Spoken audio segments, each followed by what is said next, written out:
Israel Hamas के बीच जंग का आज 22वां दिन है और आज भी गाजा से लेकर लेबनान तक इजराइल की मिसाइलें आग बरसा रही हैं। हमास का रॉकेट भी इजराइल के शहरों को निशाना बना रहा है। इस युद्ध को जी मीडिया रिपोर्टर विशाल पांडे और कैमरामैन एस जयदीप ने इजराइल और गाजा जाकर कवर किया। रॉकेट और मिसाइल हमलों के बीच इन्होंने रिपोर्टिंग की। ये अपना अनुभव भी हमसे साझा करेंगे और मिडिल ईस्ट के महायुद्ध में क्या हो रहा है उसे आसानी से समझाएंगे। विशाल देखिए, बिल्कुल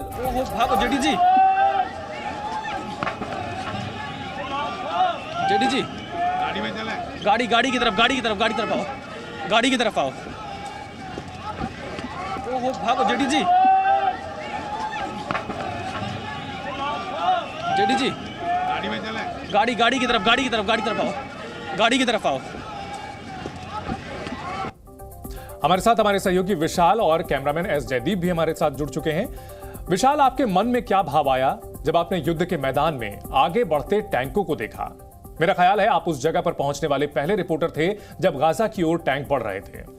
बिल्कुल, देखिए चंदन, क्योंकि जब हम वहाँ युद्ध के मैदान में पहुंचे और तेल अवीव से जब दक्षिणी इजराइल की तरफ आगे बढ़े और गाजा की तरफ जो पूरा मैदान है जहां पर युद्ध चल रहा है, वहां पर हमने देखा कि बड़ी तादाद में टैंकों की तैनाती है। इजराइल की सेना ने टैंक तैनात किए हैं क्योंकि इजराइल अब बदला लेना चाह रहा था और इसीलिए अपने सबसे ज्यादा सैनिकों की तैनाती गाजा बॉर्डर पर कर दी थी, बख्तरबंद गाड़ियां तैनात कर दी थी। लेकिन चंदन, इस युद्ध के साथ साथ जो मैंने वहां के आम लोगों के दर्द को देखा वो मैं अभी भी नहीं भूल पा रहा हूं, क्योंकि वहां पर इंसानियत का कत्ल हुआ है इजराइल में। जिस तरह से हमास के आतंकियों ने बच्चों को मारा, बुजुर्गों को मारा, महिलाओं को मारा और पूरे उस इलाके में हर तरफ खून, गोलियां, बम, बारूद, इसी तरह की तस्वीर हमको देखने को मिल रही थी। कुछ किबुत्स में हम गए, वहां पर जाकर ऐसा लगा कि जैसे क्योंकि उस दिन त्योहार था, लोग अपनी तैयारी में थे, जश्न मना रहे थे और लोगों को इतनी बुरी तरह हमास ने मारा है। एक 70 साल की महिला जो कि बिस्तर पर सो रही थी, बुजुर्ग थी,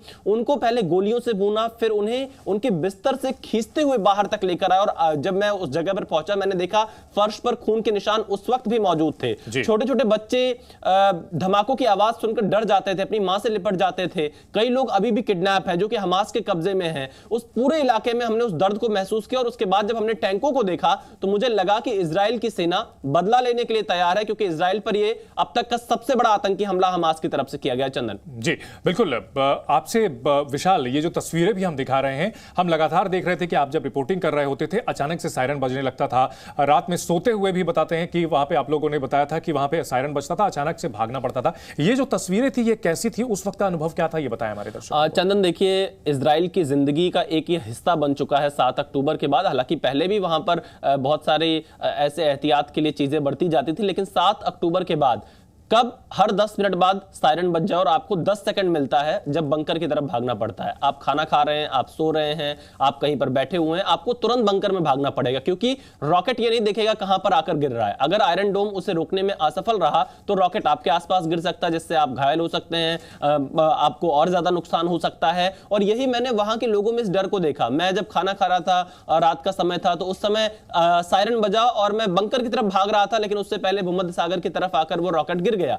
इसके अलावा जब जो दक्षिणी इजराइल का हिस्सा है, सदरौत, एश्कलॉन, कफर अजा, किबुत्स बेरी, नीर ओज, नहल ओज, इन सभी इलाकों में पूरी तरह से इन इलाकों को खाली करा लिया इजराइल की सेना ने, क्योंकि वहां पर हर 10 मिनट में बम गिर जा रहे थे जो हमास की तरफ से दागे जा रहे थे। आतंकियों ने सबसे ज्यादा नरसंहार वहां पर किया।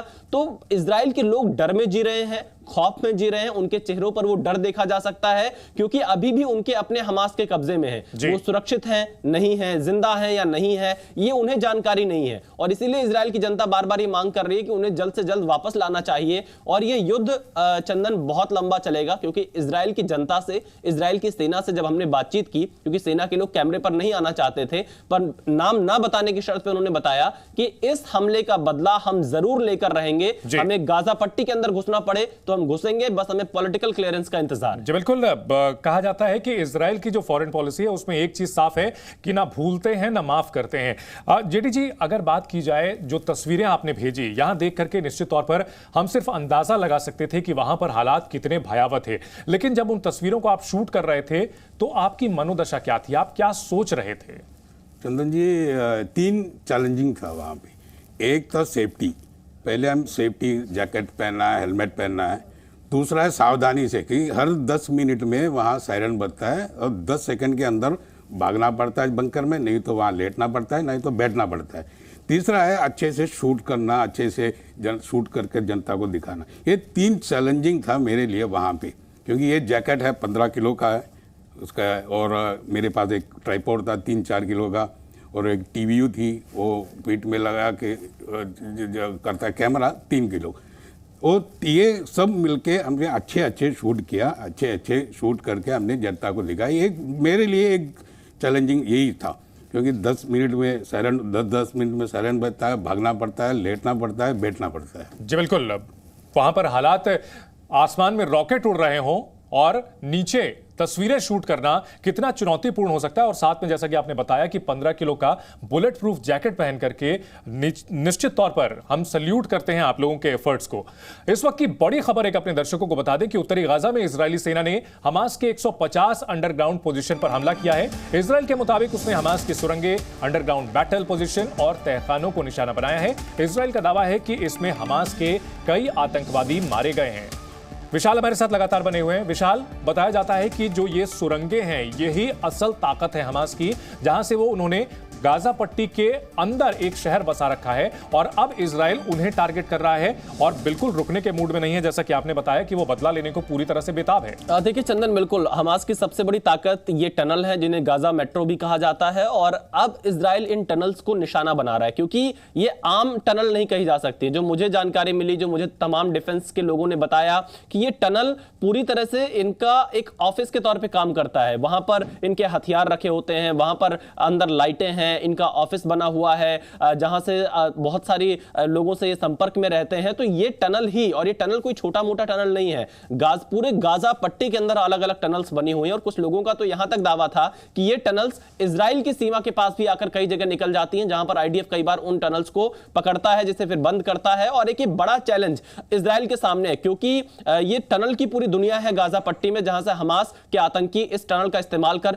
इजराइल पर हमले करते हैं। लेकिन अब देखिए आईडीएफ उन्हीं टनल्स को निशाना बना रहा है, क्योंकि ग्राउंड ऑपरेशन अगर बड़े स्तर पर लॉन्च करना है तो सबसे पहले टनल्स को नष्ट करना होगा, और आईडीएफ इस बात को समझ रहा है और इसीलिए छोटी छोटी टीम अभी ग्राउंड ऑपरेशन के लिए भेज रहा है। लेकिन जब उसे बड़ी तादाद में सेना को अंदर भेजना होगा तो तमाम चुनौती जो खतरे हैं उनको भाप कर तब जाकर हमास के आतंकियों का खात्मा करने के लिए इजराइल अपनी जो सेना है उसको ग्राउंड ऑपरेशन के लिए बड़ी तादाद में भेजेगी। लेकिन फिलहाल यहां टनल्स को निशाना बनाया जा रहा है। जी बिल्कुल।